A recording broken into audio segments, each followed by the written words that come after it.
Good morning, girls. Let us start today's discussion as far as international trade is concerned. And in the subtopic is trade and non-trade barriers. Means in the international trade, what are the trade barriers and what are the non-trade barriers? Let us see first trade barriers. The meaning of trade barriers are nothing but restrictions imposed on the movement of goods, because the basic definition of trade itself is movement of goods. So the trade barriers are nothing but the barriers, means the restrictions imposed on the movement of goods between the countries, means maybe import or export. And the discussion may continue like the major purpose of trade barriers is to promote domestic goods, means the goods which are produced in our country than exported goods, and thereby safeguarding the domestic industries. When we promote our own goods, obviously the industries will be developed within our country and the movement of funds will also be restricted to our country only. Trade barriers can be broadly divided into tariff barriers and non-tariff barriers. Let us see the first one, tariff barriers. The term tariff barriers means the tax or the duty. Means tariff barriers are the tax barriers or the monetary barriers imposed on internationally traded goods when they cross the national borders. Obviously, imposed means the imported good means they are supposed to move the territorial physical boundaries of one country to another. So the first tariff barrier is supposed to be explained as tax or duties. And the tariff barriers are the duties imposed on goods which effectively create an obstacle to trade. Although this is not necessarily the purpose of putting tariffs in the place. These barriers are also sometimes known as import restraints because they limit the amount of goods which can be imported into a particular country. The major tariff barriers, as I told you, the first one is means totally divided and evolving around a tax only. So the first one is a specific duty. It is based on physical characteristics of the commodity. A fixed amount of money can be levied on each unit of imported goods regardless of its price. For example, flat rates means whatever the rate of the particular commodity will be, 50 rupees will be imposed, 100 rupees will be imposed, like that. Specific amount will be charged. And the next one is ad valorem duty. Ad valorem tax or tariff is nothing but this is a Latin frame which means according to the value. In the first specific duty we said irrespective of the price of the goods we will be imposing a specific amount. And here depending on the value of the goods means according to the value the tax will be flexible and tax will be levied. This is what is ad valorem. Next third one is combined or compound duty.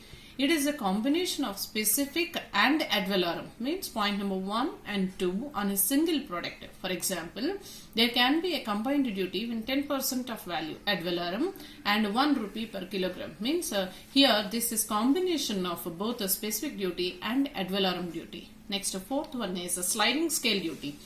The duty which varies along with the price of the commodity is known as sliding scale duty or seasonal duty.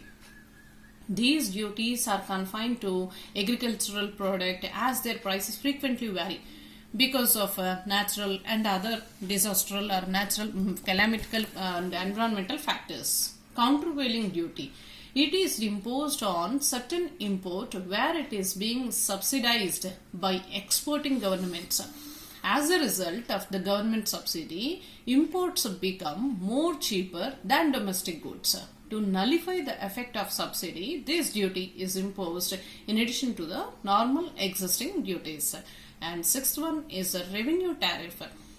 A tariff which is designed to provide revenue or income to the home government is known as revenue tariff. Generally, this tariff is imposed with a view to earning revenue by imposing duty on customer goods, particularly on luxurious goods where demand from the rich is inelastic. Means not on revenue tariff will not be imposed on general goods where the customer will be buying for their survival, but it is imposed on luxurious commodities.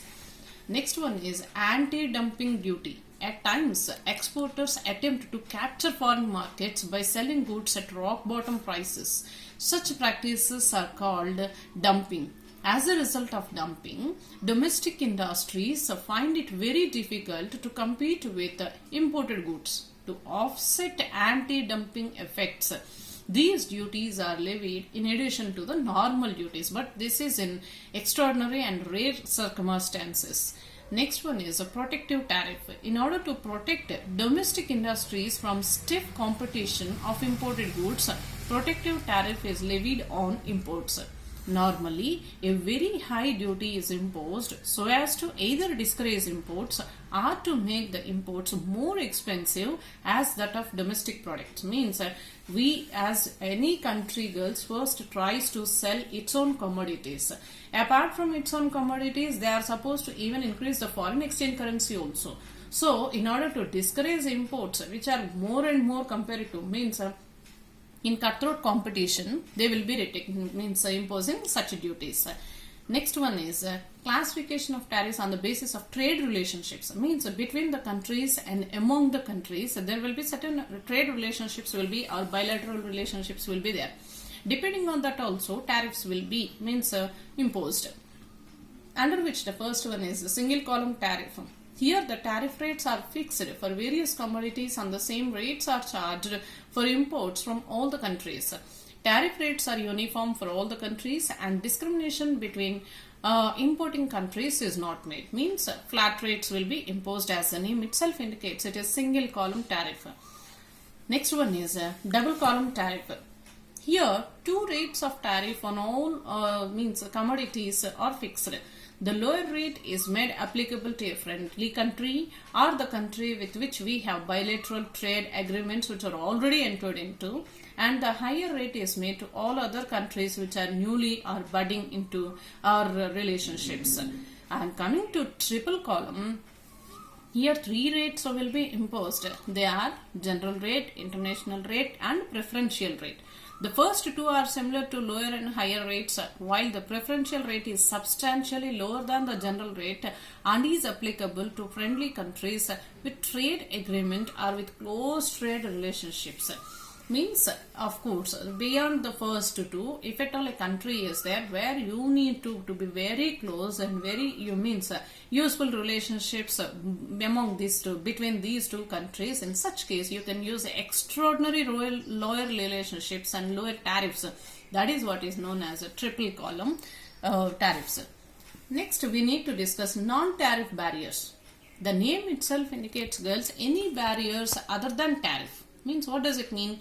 It is nothing but for constructing barriers for the free flow of the goods, and that doesn't affect the price of the imported goods. It affects the quality and quantity. Means in the first trade tariffs, we have observed that the prices of the commodities, depending on the duties we have imposed, will be fluctuating. Here, not the price will be affected, but the quality and quantity of the goods will be affected. Let's see how.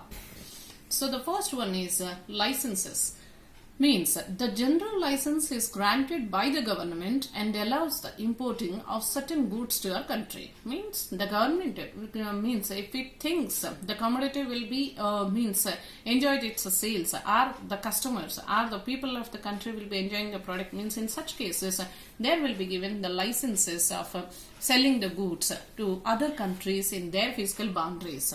The second one is voluntary export restraints. These type of barriers are created by the export country rather than the importing country.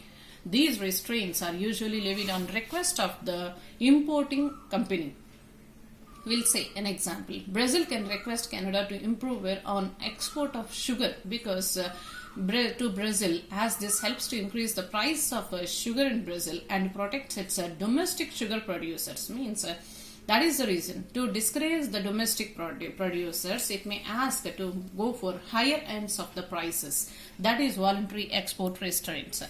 Next one, quotas. This is nothing but a country may fix in advance the limit of import quantity of the commodity that would be permitted for import from various countries during a given period. This is divided like tariff quota. Certain specific quantity of imports allowed at duty free or at a reduced rate of import duty. A tariff quota therefore combine the features of a tariff and import quota. Means a certain quantity of goods. So for example, 10 kgs, 12 dozens, like that. A specific quantity of goods will be allowed to be sold in the bargaining country. Next one, unilateral. the total import quantity is fixed without prior consultations with the exporting countries. Means one person will be deciding how much you need to sell without having bilateral relations or bilateral discussions, we can say. So that is the reason. Next, that is the reason the shortcomings of this particular quota gave reason to a second one, that is bilateral quota. Here quotas are fixed after negotiations between the quota existing in the importing country and the exporting country. If the country importing decides how much to sell, that is unilateral. If both the countries discuss and how much quantity to be sold, both come to a conclusion, that is bilateral quota. And the third one is multilateral quota. A group of countries can come together and fix quotas for each country. Means the discussion among different countries sitting in one particular place and discussing and finalizing and taking a decision how much to be sold in their respective countries is known as multilateral quota. Next, product standards. In this case, the importing country imposes standards of goods. If the standards are not met, obviously, I think you will be knowing in business law, if any product is not up to the mark, the customer has a right to reject the goods. That is what is here also in the product standards. Next, domestic content requirements. Governments impose DCRs, means domestic content requirements to boost domestic production. For example, if the quantity and the quality of the good is not met, obviously we'll be rejecting. And why we will be accepting the extreme good quality means so that our domestic producers have to see how the others are producing, what is the quality of the goods we are enjoying in that case. Next comes product labeling. Certain countries insist on specific labeling of the products. Means why it will be? Means in European countries, the products will be having a label in majority of the European languages, because this helps the customers understand what is the need of the particular product, what is the standard of the product, who is producing it, how we are enjoying the product, what is the composition of the product. We can say the entire biodata of the product will be known to each and everyone. Next one, packaging requirements. Certain nations insist on particular type of packaging of the goods.